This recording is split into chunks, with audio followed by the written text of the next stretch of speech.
Dan Orlovsky just 100% proved that he has a personal biased axe to grind as it pertains to Dak Prescott. I don't care if you're going to be a petty bias troll. I can be a petty bias troll sometimes. But if you're going to do that, at least be man enough to take a definitive stance and prove and fight for your argument. Do not try to play both sides of the fence. Now, I know you don't have any marbles down there, so it'll probably be pretty easy for you to perch yourself up on the middle of a fence post and just have both feet hanging on either side. I know it'd be easy for you to do that. Have some stones. Be a man and stand on what you're saying. What you just did was 100% show that you are not an objective analyst. You are 100% biased against Dak Prescott. And I'm gonna be real, it looks kind of personal at this point.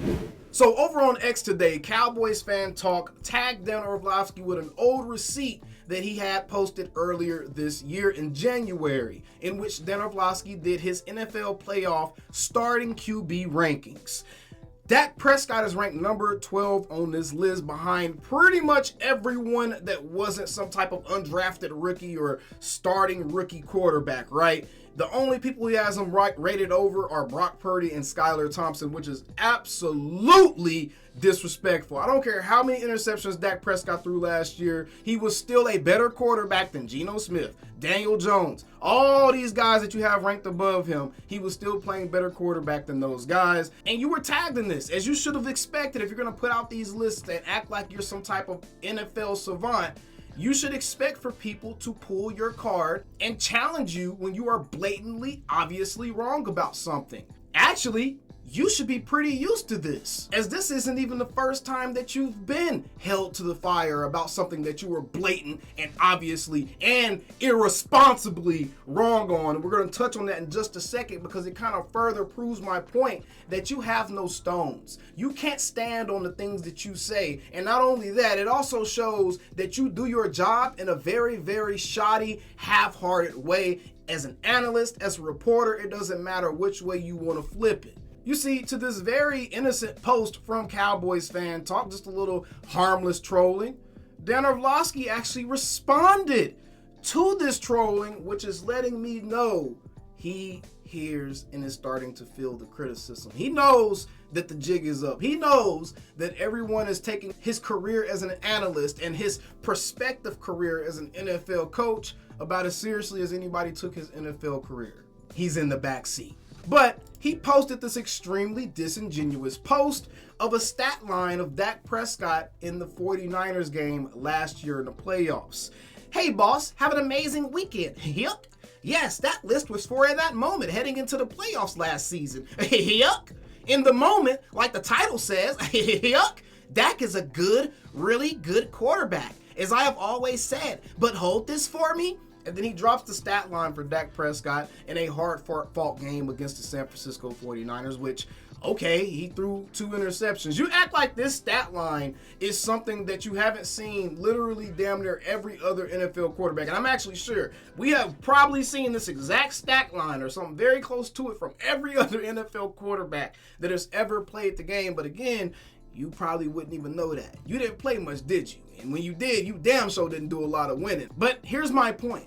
As an NFL analyst, you see how disingenuous it is for someone to post this when you're supposed to be this objective analyst that we can trust to give us objective takes and analysis on the players that are playing the game, but you want to handpick, cherry pick one stat line from a player that in that very same postseason had a perfect game essentially put up in the week before against the best quarterback of all time in Tom Brady and retired him while having a perfect game as a quarterback, right?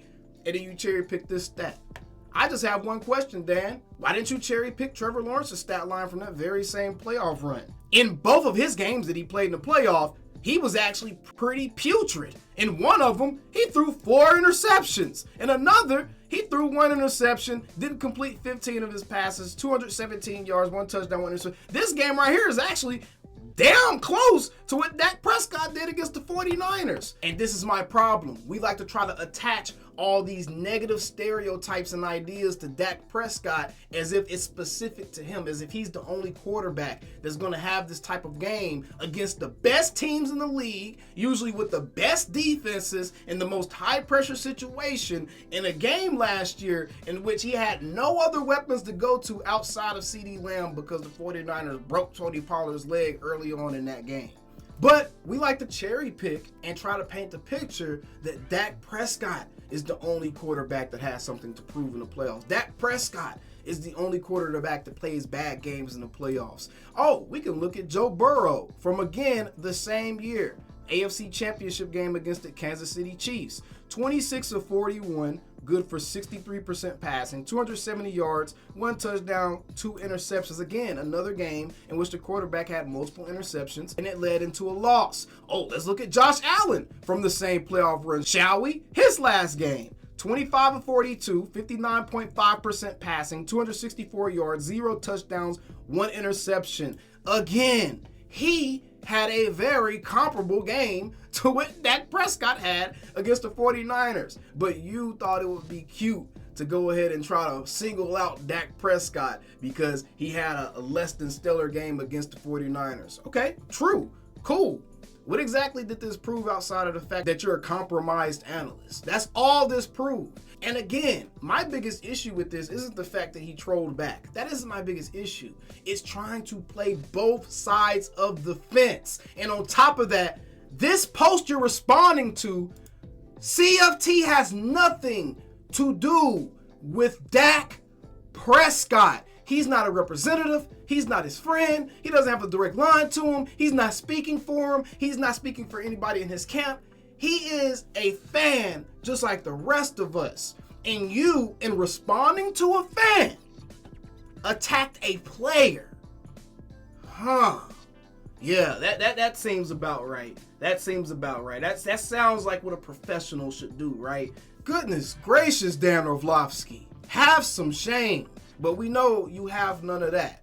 And we know that you can't stand on what you say. And we know that you always have been someone to only do half of the work. You only do half of the research. You only do a little bit, just enough for you to get by to pretend like you know what you're talking about. We have heard you spew out these crazy stats about the Cowboys, and we have heard you make up all these different scenarios concerning the Cowboys. Hell, just recently you said the Cowboys were only beating the Panthers 17-10. That was never the score at any time in that game. So we know that you don't really do your full work. You don't really do the full research. We know that. You're playing the game halfway and you're getting away with it because ESPN, let's be quite honest, they're suffering from a talent deficit. You get past Pat McAfee and Stephen A. Smith, the rest of you guys are like pet lab rats that they're trying to breed and train to perform a specific task. You just happen to be the lab rat that puts up the facade that you know what you're talking about, that you've done the research, that you've done the homework,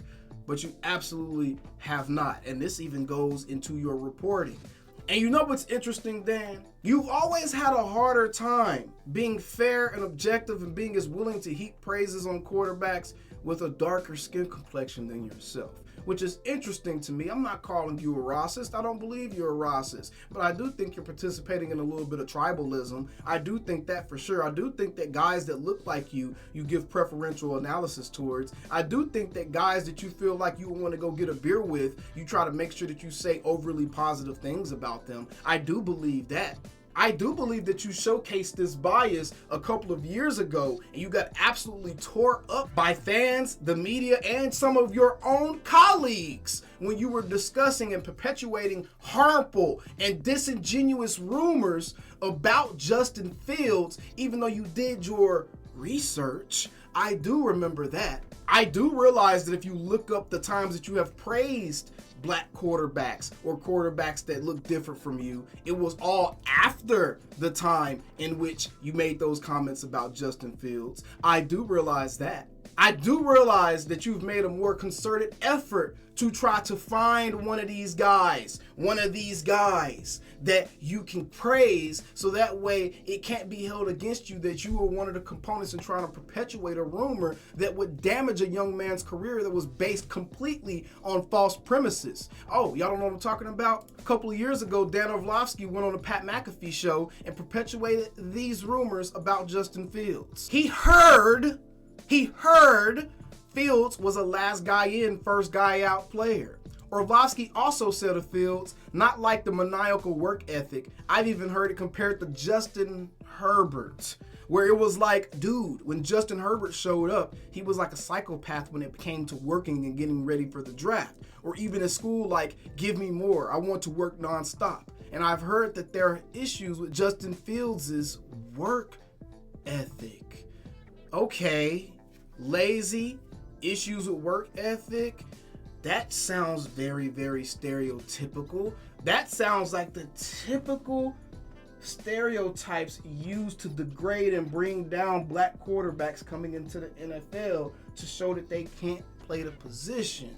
Oh, then you got tore up and tried to walk those comments back. But your own colleague and Kirk Herbstreit, as someone who would probably know more about this topic than you, had a very interesting response to your reaction to the backlash you received. Let's take a listen to good old Danny Boy real quick, and if you listen just close enough, you can hear the reckless abandon and irresponsibility in handling his job as a reporter.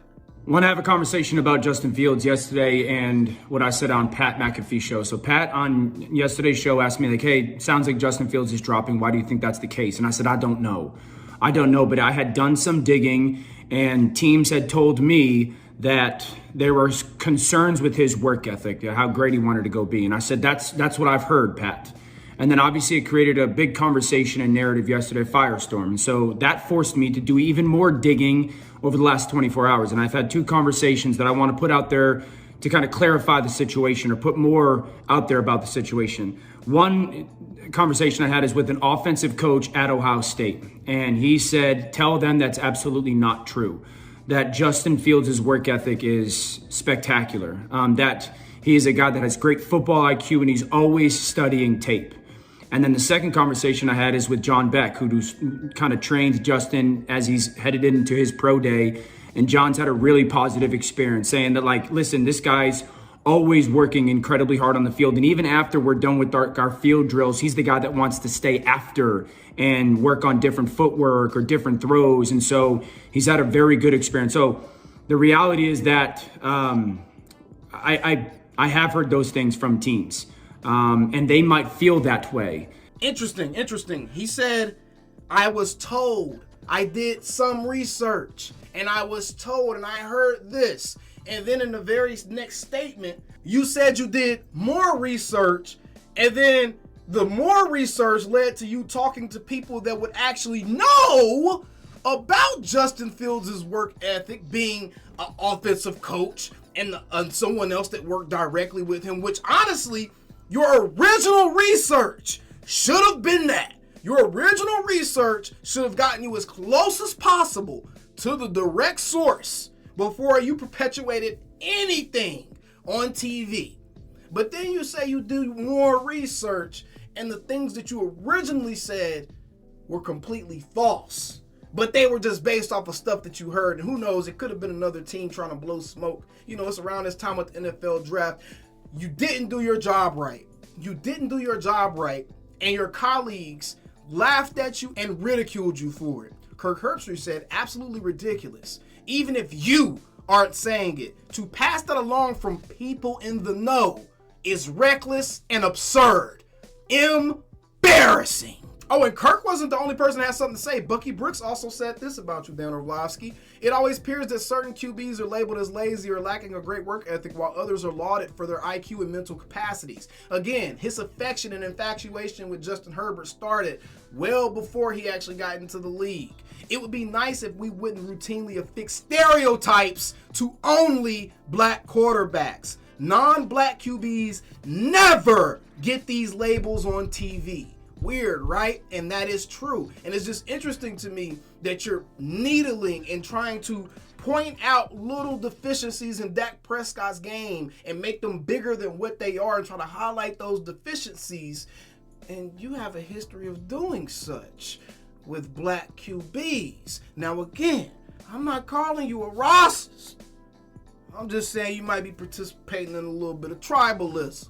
Now, if we take a look at people that were actually in the know and that covered the Big Ten and would know this type of information about Justin Fields, or definitely would have been willing to report it had they heard this already, Chris Vanini says Justin Fields was the highest profile Big Ten player to push for last season to happen. This is during the COVID season in which they weren't trying to play college football. Justin Fields was one of the main Big Ten players wanting them to play football.